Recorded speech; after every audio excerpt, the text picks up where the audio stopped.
చిత్తూరు జిల్లా Kuppam BSP MLA అభ్యర్థిగా గణేష్ నేడు రెండవ సెట్ నామినేషన్ దాఖలు చేశారు. ఈ సందర్భంగా కుప్పం పట్టణంలోని తిరుపతి గంగమ్మ ఆలయంలో ప్రత్యేక పూజలు నిర్వహించి కుప్పం ఆర్టీసీ బస్టాండు ఆవరణంలో అంబేద్కర్ విగ్రహానికి పూలమాల వేసి నివాళులర్పించారు. అనంతరం తహసీల్దార్ కార్యాలయం వరకు భారీ ర్యాలీ నిర్వహించి ఎన్నికల రిటర్నింగ్ అధికారికి నామినేషన్ పత్రాలను అందజేశారు.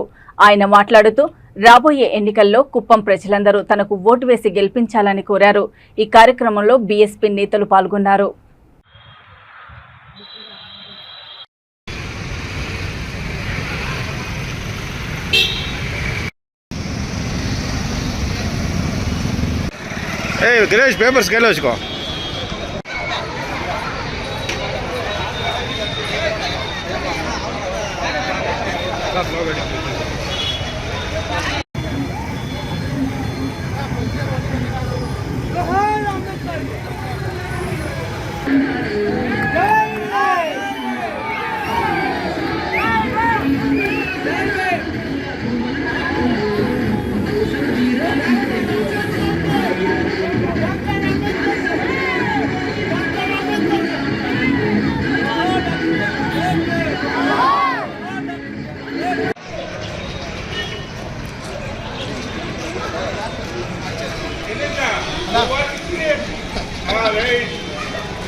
இது வாங்கி போய்